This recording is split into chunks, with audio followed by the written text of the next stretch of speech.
E na Operação Lava Jato, mais novidades. Na delação premiada, o doleiro Alberto Youssef acusa o ex-ministro-chefe da Casa Civil, José Dirceu, e o tesoureiro do PT, João Vacari Neto, de receberem 27 milhões de reais em propinas de empreiteiras. Em Curitiba, o dia foi de mais depoimentos.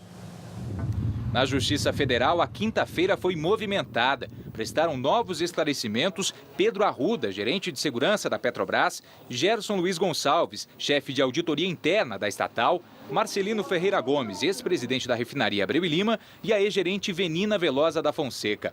Em depoimento no acordo de delação premiada, o doleiro Alberto Youssef disse que o ex-ministro da Casa Civil, José Dirceu, e o tesoureiro do PT, João Vacari Neto, recebiam propina das empreiteiras em nome do partido.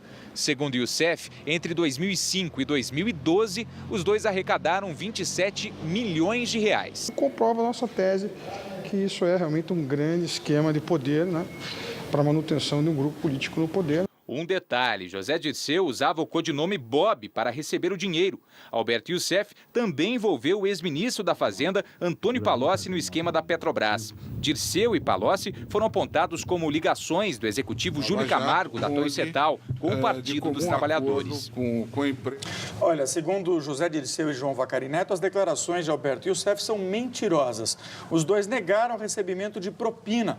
Procurados por nossa reportagem, os advogados de Antônio Palocci e Júlio Camargo não foram localizados. Em relação ao PT, o Bob Juliano Fox pergunta aqui por que não fazer uma cariação entre o Youssef e o João Vacari e essas pessoas que estão sendo acusadas, entre eles o José Dirceu. Eu acho que tem um momento no processo adequado para isso, né? Você precisa, além da denúncia de um sujeito, você precisa ter algumas provas materiais que levem a esse tipo de ação. A grande questão é que o que está sendo discutido, acho que no fundo, é se esses recursos eles entraram no PT como contribuição dentro da lei, tá certo?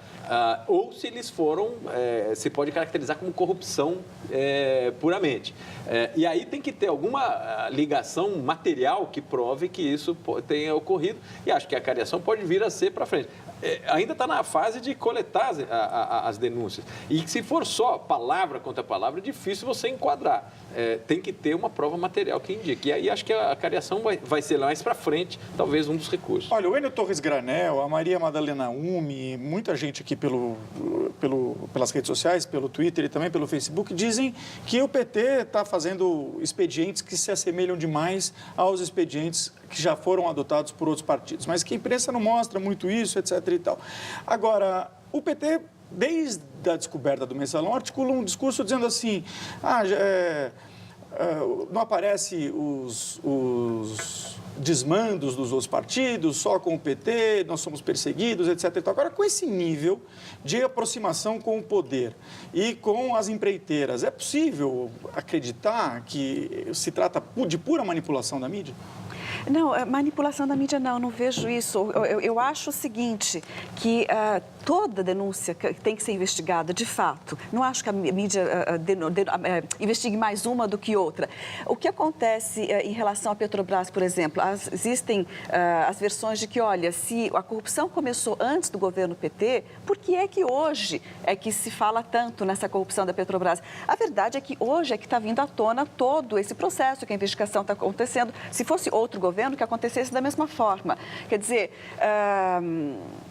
existem outros mensalões também ligados ao PSDB, que também já foi investigado.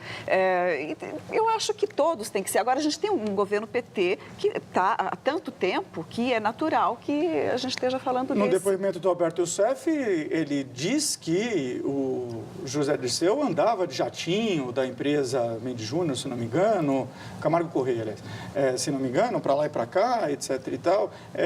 Essa relação entre esses grandes grupos econômicos e o partido se tornaram muito próximas, né? Eu acho que sim. Acho que é inevitável o PT ser o foco do problema. Os caras estão no poder há 12 anos.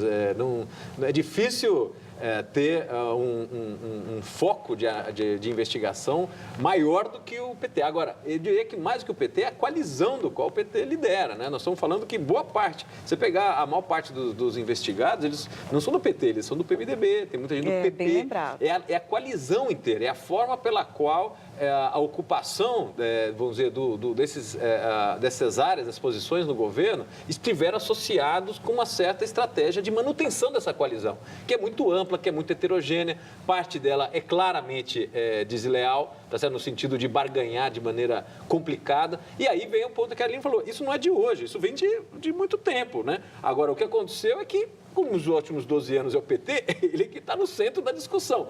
Os governos estaduais, que têm assuntos também, tanto Minas Gerais como São Paulo, como Pernambuco, etc., eles são importantes. Agora, o governo federal, até pelo volume de recursos que está envolvido, o número de pessoas, ele é o objeto. Acho que faz sentido. Agora, o que não pode fazer é parar as outras investigações. Tem que andar no mesmo ritmo que essa investigação está andando. O que é curioso, que eu acho que vale a pena lembrar, é que todas essas investigações estão sendo feitas pela Polícia Federal, pelo Ministério Público, etc., que são instituições que têm ganhado um respeito e uma capacidade de investigação nos últimos anos fenomenal. E isso é uma coisa positiva.